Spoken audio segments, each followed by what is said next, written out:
laisse pas.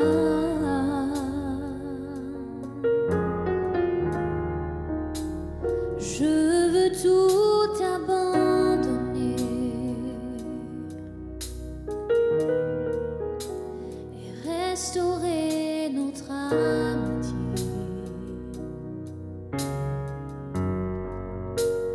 Tu es mon désir.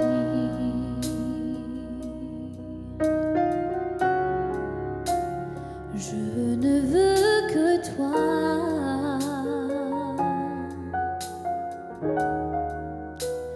Rien ne peut te remplacer.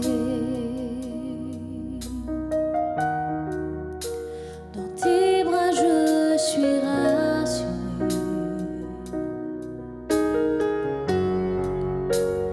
Montre-moi la voie qui me ramène à toi.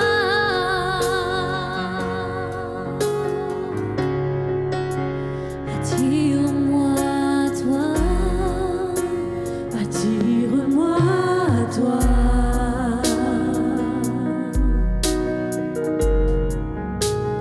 Ne me laisse pas.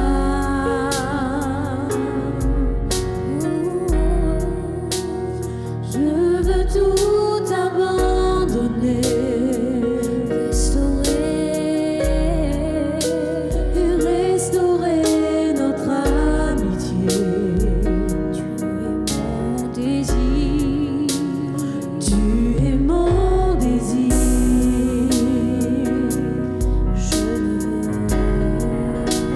Je ne veux que toi.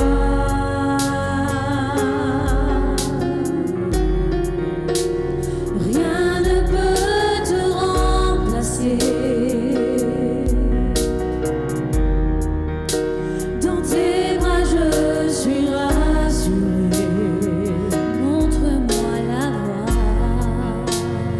Montre-moi la voie qui me ramène à toi.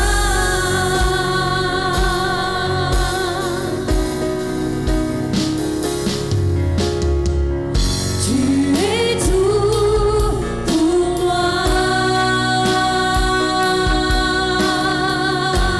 Sans toi, je ne peux vivre. Non, non, non, non, non. Tu es tout pour moi. Garde-moi près de toi. Tu es tout pour moi. Sans toi, je ne peux vivre. Non, non, non, non, non. Tu es tout pour moi. Garde-moi près de toi. Oh, oh, oh. Tu es tout pour moi. Sans toi, je ne peux vivre. Non, non, non, non, non. Tu es tout pour moi. Garde-moi près de toi. Garde-moi près de toi. Garde-moi près de toi.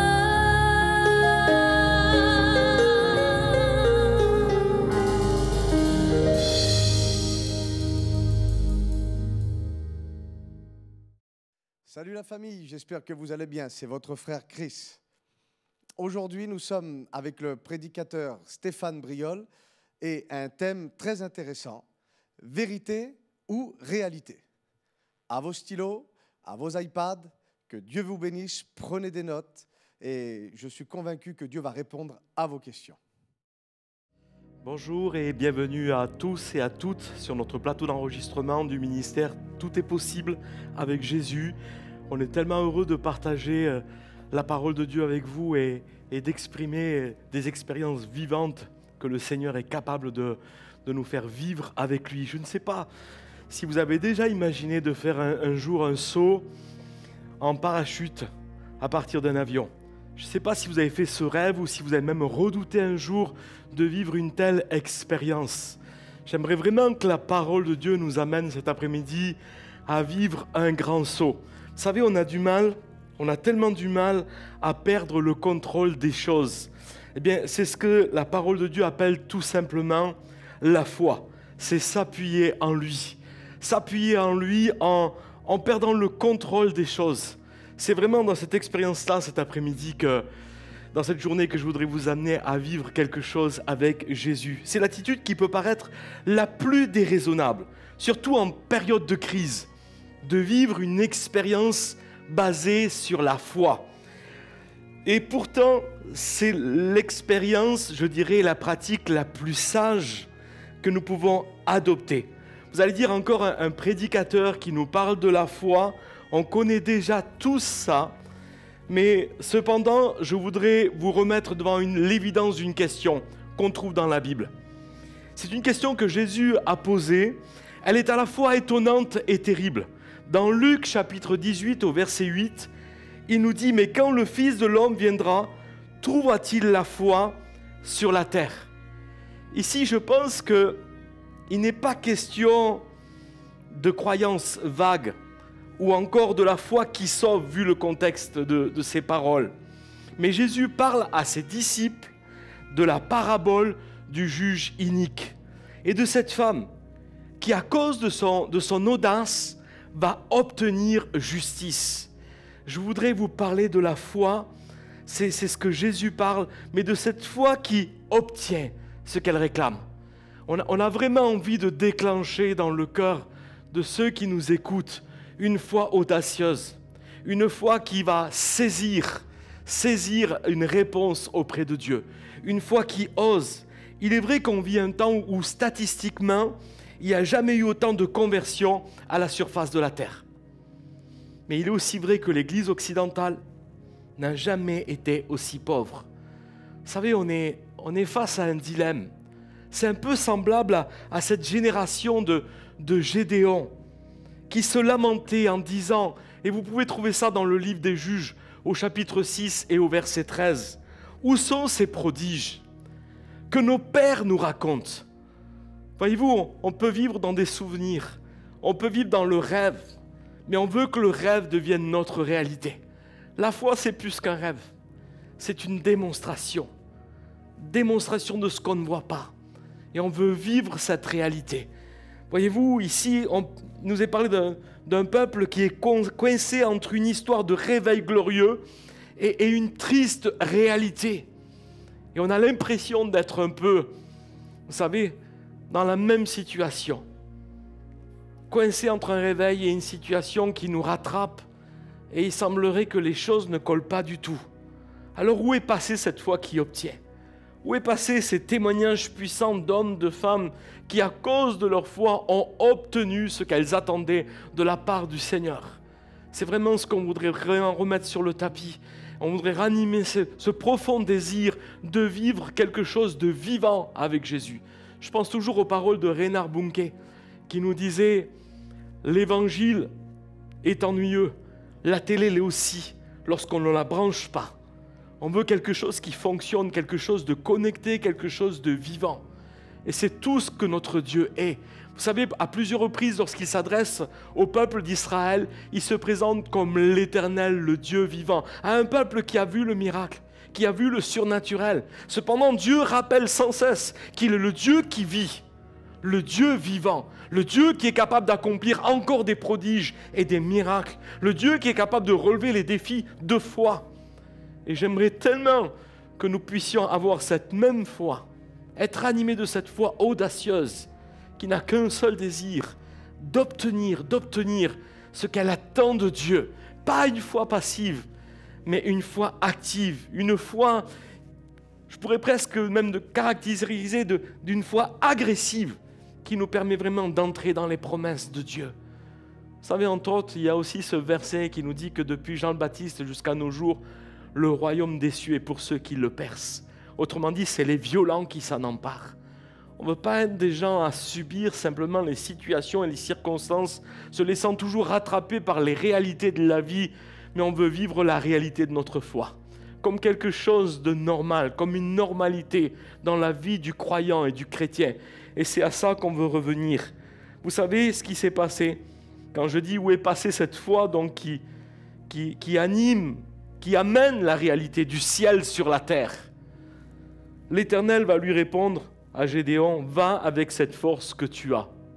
En réalité, la foi qu'il obtient est proche de Gédéon, tout comme elle l'est encore de nous aujourd'hui.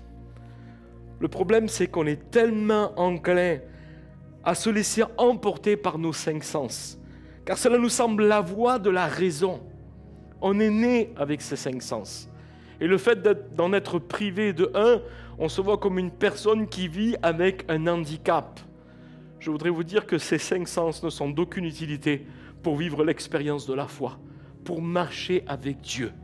Voyez-vous, c'est vraiment là que le Seigneur va nous amener, à laisser de côté la voie de la raison. La raison, c'est vraiment l'ennemi de Dieu.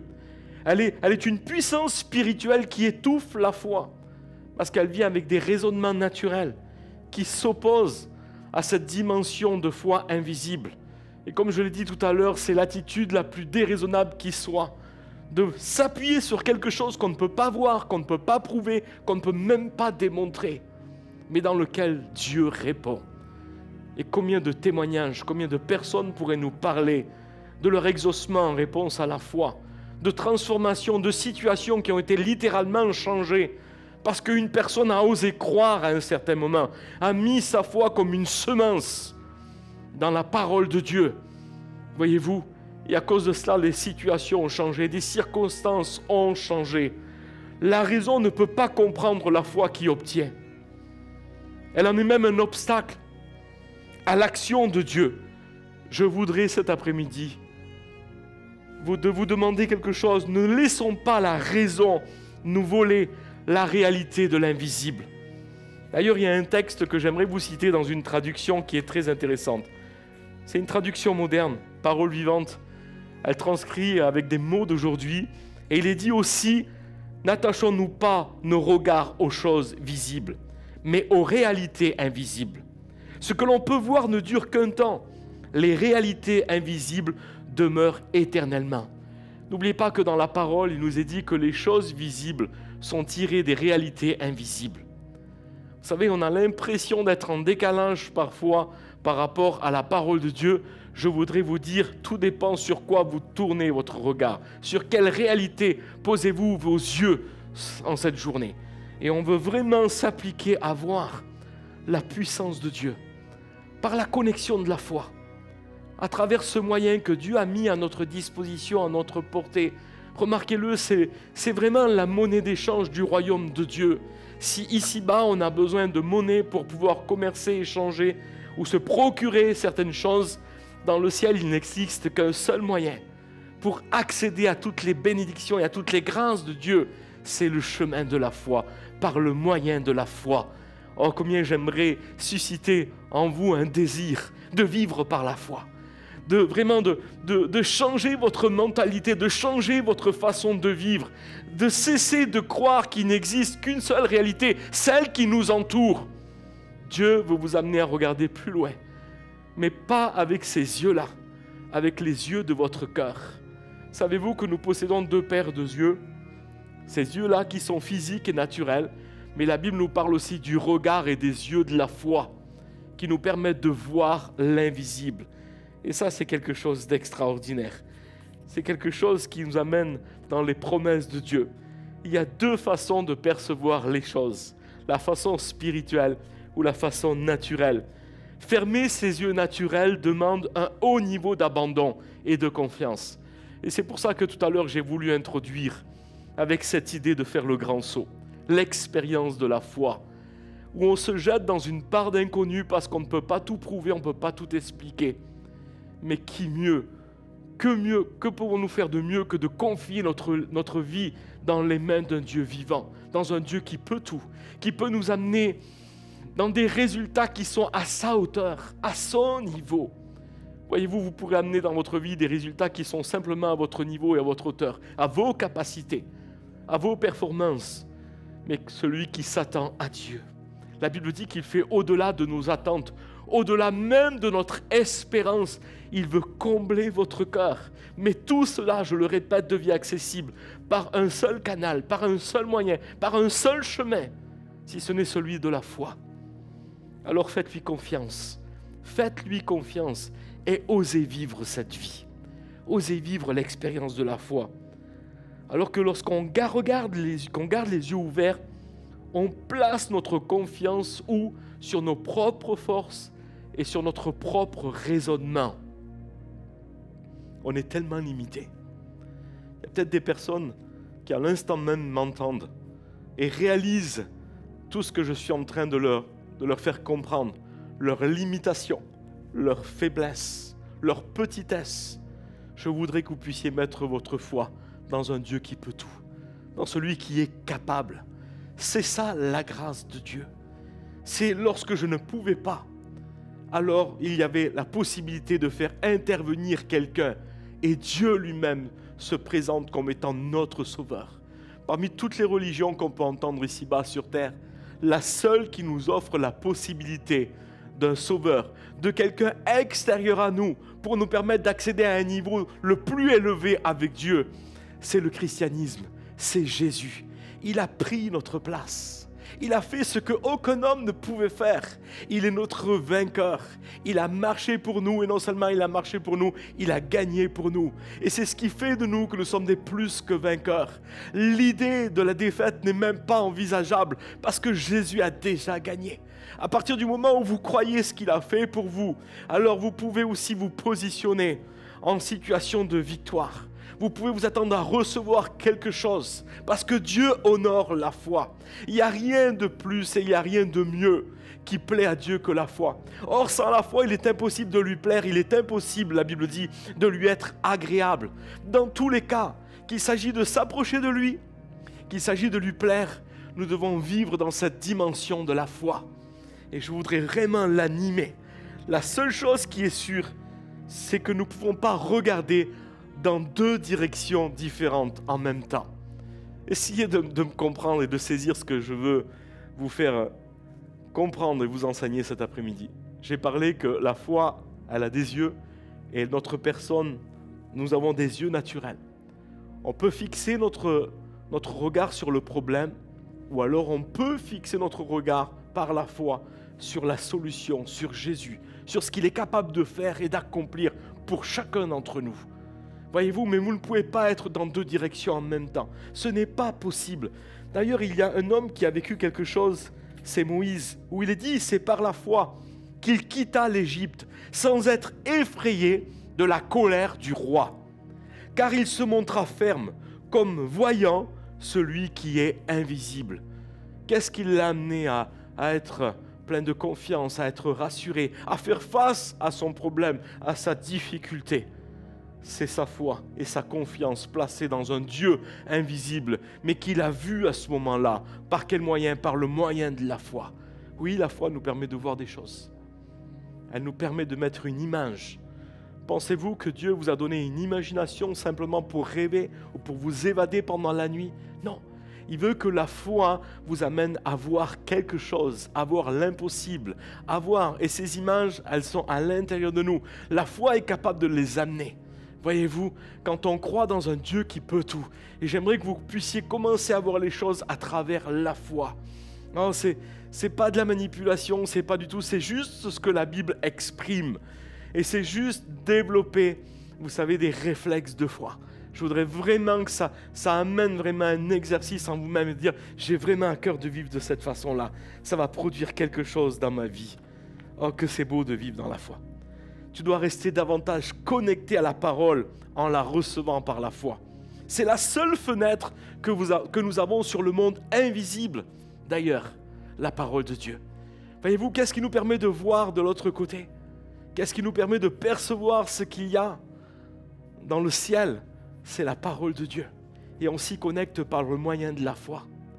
Vous savez, à un moment donné, il y a un texte qui nous dit que la parole qu'ils entendirent ne leur servit à rien. Pourquoi? Parce qu'ils ne crurent pas en ce qui leur a été annoncé. Ils n'ont pas cru dans le message qui leur était proposé. Alors que c'est Moïse qui l'annonce. C'est vraiment l'image d'un homme de Dieu extraordinaire. Mais ce qui va faire la différence, c'est la foi que vous mettez dans cette parole. Lorsque vous lisez la Bible et que vous commencez à voir toutes ces réalités dans l'invisible que Dieu vous montre à travers sa parole, et lorsque vous le semez, vous le plantez dans votre cœur par la foi, alors vous pouvez l'amener à la réalisation dans votre vie. Vous pouvez vivre quelque chose d'extraordinaire avec Dieu. Et c'est vraiment ça. Faites abstraction de ceux qui vous entourent et concentrez-vous sur Dieu. Est-ce que tu es prêt à lui faire confiance en l'instant même où tu m'écoutes? Est-ce que tu es prêt à lui faire confiance? Peut-être que tu as essayé à bien maintes et maintes reprises. Tu as essayé plusieurs fois et rien ne s'est produit. Et tu en as conclu et tu en es arrivé avec une finalité en disant « mais j'ai cru et rien ne s'est passé ». Mais souvent, ce qu'on appelle la foi, on l'a mêlé avec nos efforts, avec notre capacité, avec nos possibilités. Vous savez, il y a une particularité à la foi, c'est qu'elle nous introduit dans un repos. Autrement dit, elle nous amène à ne rien faire et à croire en Dieu. Ce n'est pas juste une action passive. Parce qu'à un moment donné, il y a un texte qui nous dit « Efforcez-vous d'entrer dans le repos ». Si je pourrais paraphraser ce verset, je voudrais presque vous dire « Efforcez-vous de ne rien faire ». Parce que le contraire de la foi, c'est les œuvres. Quand vous lisez l'Épître aux Romains, vous verrez que le salut, il est soit le résultat de la foi, soit le résultat des œuvres. Et l'un ne peut pas être avec l'autre. On ne peut pas faire un mélange, on ne peut pas faire un mixte des deux, ce n'est pas possible. Parce que la foi accompagnée d'une œuvre, ce n'est plus un acte de foi. Et l'œuvre dans la foi n'est plus une œuvre. C'est ce que Paul explique dans l'Épître aux Romains. J'aimerais vraiment que vous puissiez vivre la foi telle que la Bible l'enseigne.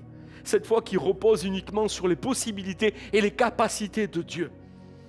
C'est vraiment ce que j'ai à cœur d'évoquer et d'éveiller en vous comme un désir de lâcher prise, le lâcher prise.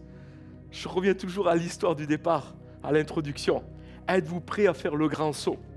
Êtes-vous prêt à lâcher prise? Êtes-vous prêt à lui laisser la place? Êtes-vous prêt à lui faire confiance? Êtes-vous prêt à le laisser être Dieu dans votre vie? Je voudrais vous dire quelque chose. Dieu est le meilleur dans le rôle de Dieu. N'essayez pas de prendre sa place. N'essayez pas de faire ce que lui seul est capable de faire. Il n'y a que lui qui est bon dans ce rôle. Il est Dieu et il peut tout. Voilà ce que la Bible nous dit. Il est sans limite. Moi, ce que j'ai vraiment à cœur de faire, c'est vous donner un panorama, une image, mettre un tableau de la grandeur de Dieu devant vous, devant vos yeux, et juste vous montrer toutes les infinies possibilités qui se cachent en Dieu. À partir du moment où on croit en lui, où on met notre confiance en lui, où on n'essaye plus d'arranger notre petite vie. Ce n'est pas du raccommodage, ce n'est pas une histoire de raccommodage. Il ne s'agit pas d'essayer de s'en sortir par nos propres moyens ou par nos faibles moyens. Non, ça n'a rien à voir avec l'expérience de la foi. On a tellement mêlé ça. On veut juste le voir à l'œuvre parce qu'il est l'Éternel, le Dieu vivant. Permettez-moi de terminer avec une dernière histoire qu'on trouve dans la parole de Dieu. Elle est tellement intéressante que je voudrais l'amener en conclusion, cette histoire. C'est une situation qui n'est pas facile à vivre. Ça se passe dans l'évangile de Jean. Il est question ici d'une famille qui aimait Jésus. C'est une famille qui vit dans une petite ville qui s'appelle Béthanie, la famille de Béthanie. Il y a Lazare, il y a Marthe et Marie, ses deux sœurs. Et je peux vous dire que cette famille était très attachée à Jésus. D'ailleurs, si vous prenez une cartographie de l'époque et que vous essayez de tracer un peu tous les voyages missionnaires de Jésus, vous vous apercevez que partout où il va, il revient toujours à cet endroit. C'est un peu comme un point de gravitation, comme un point commun. Il revient toujours dans cette maison-là. Vous savez, on a oublié, on a cessé de comprendre et de croire que les personnes qui sont dans la Bible sont des personnes telles que nous, qui ont vécu avec les mêmes besoins, les mêmes attentes, les mêmes difficultés, les mêmes contraintes. Imaginez-vous une équipe de 12 hommes, même plus, avec un leader au milieu qui s'appelle Jésus. Il n'y a pas... C'est des hommes qui ont besoin de manger, et croyez-le, là, il y a besoin quand même d'une certaine quantité de nourriture, il y a besoin de laver les vêtements, il y a des tâches, hein, et je ne veux pas faire de machiste cet après-midi, mais il y a des tâches que les hommes savent faire, mais il y a des tâches où ils sont nuls, complètement. Et il y a vraiment, et béni soit Dieu que les sœurs sont là et on a des épouses remarquables dans ce domaine-là.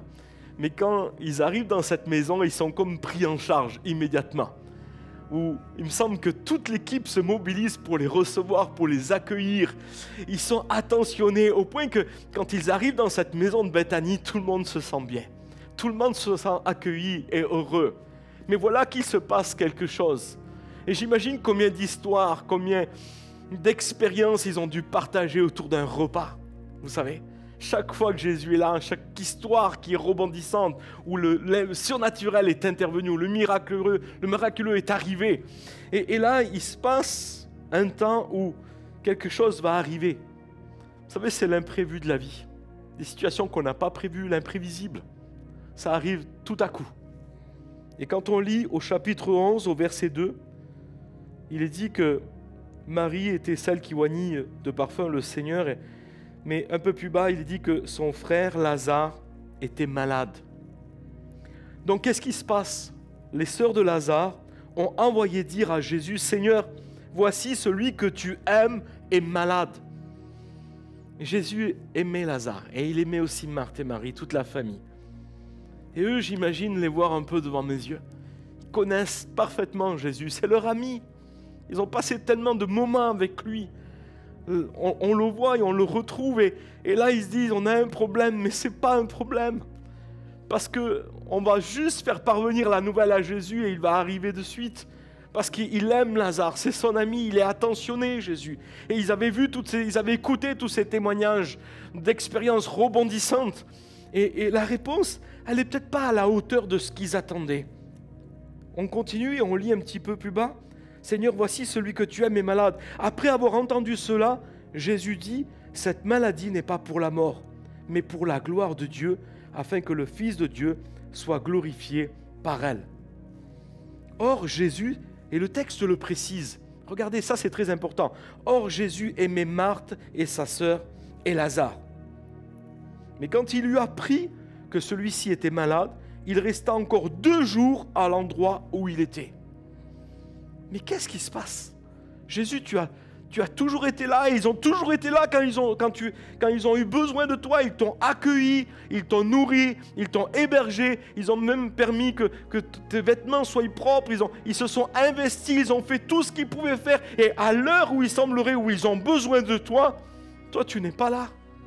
Tu fais juste parvenir un message en leur disant cette maladie n'est pas pour la mort. Mais eux, ils sont devant une réalité qui est là dans le monde visible, où ils ont un frère qui est malade. Et écoutez, plus encore, alors qu'ils s'attendaient à ce que Jésus arrive à la course, la Bible dit qu'il mit 2 jours avant de venir. Ce même Jésus, qui pourtant exprime l'amour, ne vient pas de suite. Vous savez, il y a quelque chose que j'ai compris, c'est que Dieu ne réagit pas, il agit. Il y a une différence entre réagir et agir. On réagit par rapport à des situations, par rapport à des circonstances. On est dans la réactivité, on réagit. Mais on peut agir par la foi et agir simplement selon le conseil de Dieu.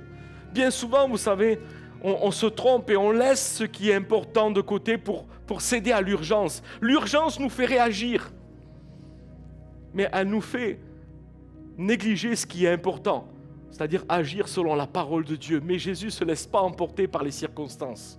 Il a une certitude. Il envoie ce message et il dit cette maladie n'est pas pour la mort. C'est pour que Dieu soit glorifié.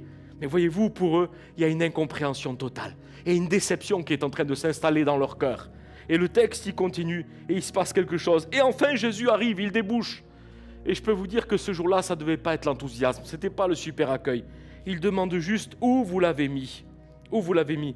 Et vous savez, c'est un peu le langage très bref quand on a été blessé. Viens et suis-moi. Il me semble être dans cette situation et de voir un peu ce qui se passe. Et Jésus veut vraiment prendre soin d'eux. Il parle de la résurrection et elle est au courant. Elle dit oui, je sais, au dernier jour, il ressuscitera. Et ils arrivent enfin devant ce tombeau. Et il se passe quelque chose. C'est le verset le plus court de la Bible. Et c'est ceux qui pensent peut-être aussi que Jésus est dépourvu de sentiments et qui disent à ce moment-là, oh, qu'est-ce que notre Sauveur est émotif. Il a pleuré. Je voudrais vous dire que c'est peut-être pas la même raison qu'on a compris qui a amené Jésus à pleurer.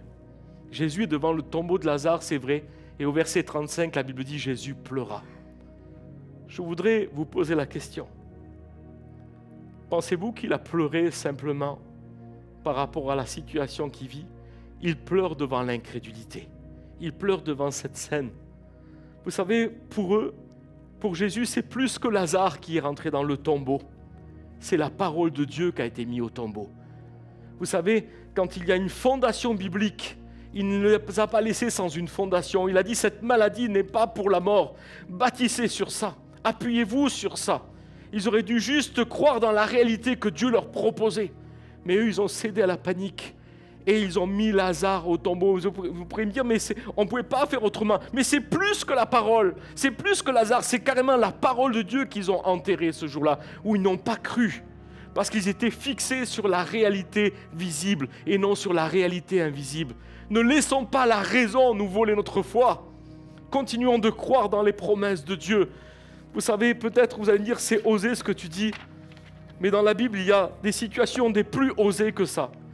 Là, eux, ils avaient un corps, mais quand Ézéchiel est dans la vallée des ossements, il n'y a même pas de corps, il y a juste des ossements desséchés. Mais l'Esprit lui parle et lui dit, prophétise sur ces os. Et il a parlé à ces os desséchés. Ils ont commencé à se reconstituer. Si Ézéchiel parlerait, sera en confrontation avec Marthe et Marie, il dirait, mais vous, on a douté parce qu'il y avait un corps mort, mais il pourrait dire, vous avez quand même un corps. Moi, il n'y avait que des ossements. Mais la foi dans les paroles de Dieu, crois-tu, fils de l'homme, que ces os peuvent revivre? Alors prophétise sur ces os. Et quand on met notre foi en action, il y a des résurrections qui peuvent s'opérer dans notre vie. Et je ne parle pas toujours sur le plan physique.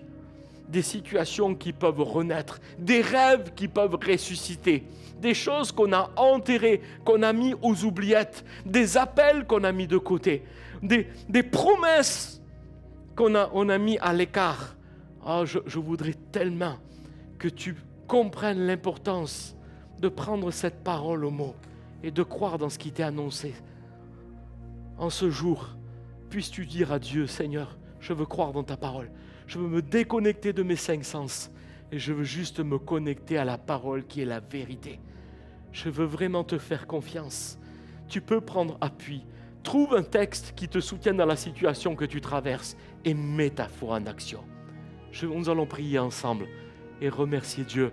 Seigneur, merci parce que tu nous as laissé le plus grand de tous les trésors. C'est ta parole. Elle est le soutien de notre foi. Et Seigneur, par elle, nous pouvons traverser toutes les situations. Tu es le Dieu de l'impossible. Et Seigneur, tu nous dis que tout est possible à celui qui croit.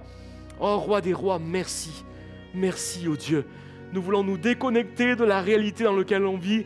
On veut juste se connecter dans la réalité du monde invisible. Tout dépend de ce en quoi tu crois. Ce n'est pas un mensonge. Il faut juste se connecter sur cette réalité que tu ne peux pas percevoir avec tes yeux naturels, mais que tu perçois avec les yeux de la foi. Demeure béni et vis une expérience dans la foi.